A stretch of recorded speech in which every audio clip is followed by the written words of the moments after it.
I moved into Willow Creek, hoping for one thing: peace.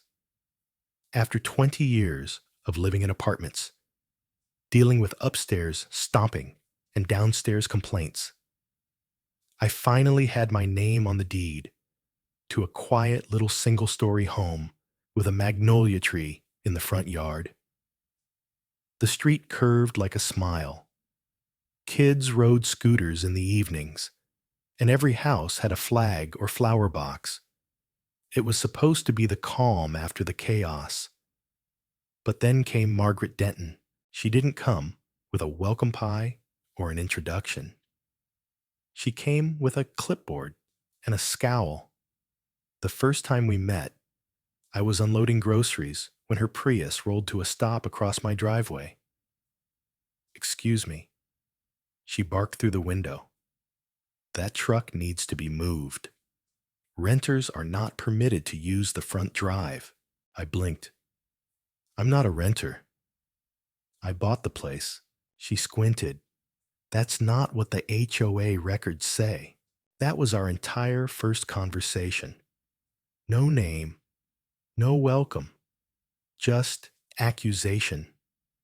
I tried to brush it off. I'd heard some neighborhoods had overzealous HOA reps, the type who measured grass by millimeter and complained about flag color palettes. I figured she was just one of those. But Margaret wasn't on any HOA board.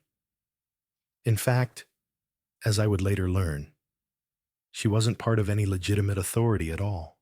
Still, over the next few weeks, she made herself known. She left citations taped to my door. One for improper mailbox decor, it was black. One for unapproved outdoor lighting solar path lights. And another for non-compliant hedge height. My hedges were 28 inches tall. The approved maximum was apparently 24. The citations weren't from the Willow Creek Homeowners Association either. They came from something called the Willow Creek Neighborhood Wellness Authority, complete with a gold seal and a P.O. Box return address. At first, I ignored them. Then came the fine's real dollar amounts, emailed to me from a Gmail account, demanding payment via Venmo to WCNWA Holdings. The amounts were small. At first, $35, $50, but the emails kept coming. When I asked one of my neighbors, an older woman named Mrs. Rosen, she sighed and said, "Just pay it. Margaret doesn't go away." That's when I started pulling threads. I called the title company. They had no record of Wellness Authority anything.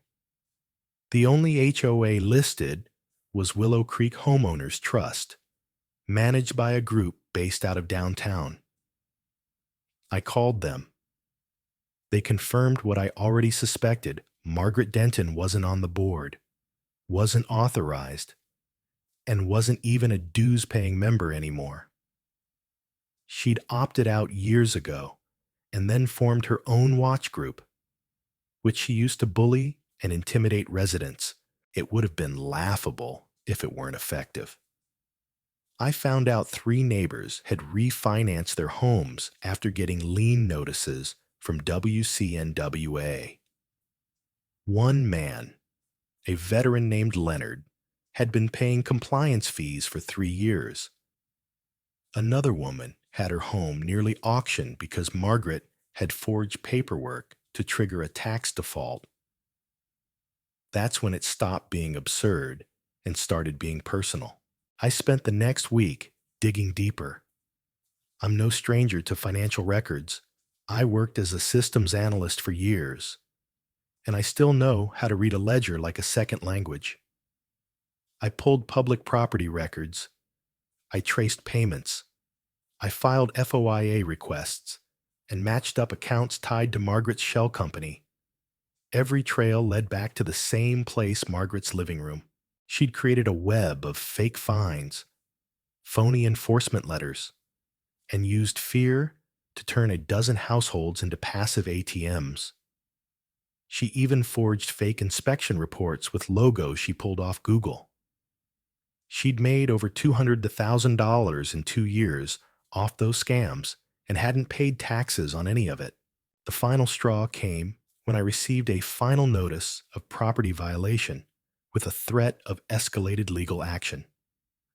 I took it straight to the county records office. The man behind the desk looked it over, shook his head, and said, "None of this is real. She's been warned before." When I asked why no one had stopped her, he just shrugged. "She's loud, and people are afraid of her." I wasn't. The next morning, I printed everything: bank records, property documents, screenshots of Margaret's emails, citations, even photos of the so-called inspector she hired. Turns out they were her nephew and his college friend. I took the file to the local sheriff's department and asked to speak with someone about property fraud. 30 minutes later, I was sitting across from a woman named Detective Carla Vance. She was sharp, focused, and as soon as she flipped through the first few pages, her expression turned cold. "You understand what this is, right?" she said. "This isn't just harassment. This is organized wire fraud, tax evasion, and possibly elder abuse." I nodded.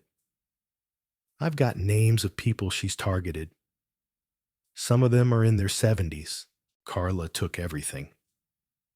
2 weeks later, Margaret Denton was arrested outside her house while trimming her rose bushes. The news made the local paper fake HOA president accused of defrauding residents out of thousands. Her mugshot looked like someone who couldn't quite process reality. She'd built a castle out of fake rules and fear, and suddenly it was collapsing around her. After the arrest, we held a community meeting in the park. No one sat in rows. There was no mic or podium, just neighbors talking, venting, sharing stories of fines they never questioned and payments they wished they hadn't made. Leonard, the veteran, stood up and said, "I thought I was the only one." He wasn't. None of us were. The actual HOA board stepped in after that. They coordinated with the state attorney general to issue restitution to the victims using the frozen assets recovered from Margaret's accounts. A temporary advisory committee was formed, made up entirely of residents who had been targeted. And for the first time, Willow Creek felt like a place that belonged to its people again. One afternoon, I got a handwritten letter from Mrs. Rosen. "Thank you," it read, "for not ignoring the noise, for standing still when the rest of us just wanted to stay quiet. You didn't just stop her. You reminded us that silence has a cost." I kept the letter in my desk drawer, next to the first citation she ever gave me about my hedge height. I still live in the same house, same magnolia tree, same path lights in the yard. But the fear's gone. Now when I see someone walking by with a clipboard, it's a kid selling raffle tickets for the school band. And when I sit on the porch in the evenings, people wave without glancing at the grass or measuring my mailbox. Margaret's trial is scheduled for next month. The charges include fraud, mail tampering, and tax evasion. Her cousin who handled the shell company's bookkeeping has already pled guilty and agreed to testify. But whatever happens in court, the real verdict already came down here, on our street.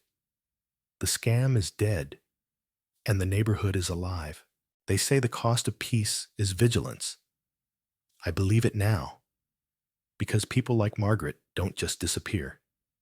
They move on, change names, start new schemes in new zip codes, but they leave behind something they never mean to awareness. And once people stop being afraid, The next Margaret doesn't stand a chance. Not here. Not ever again.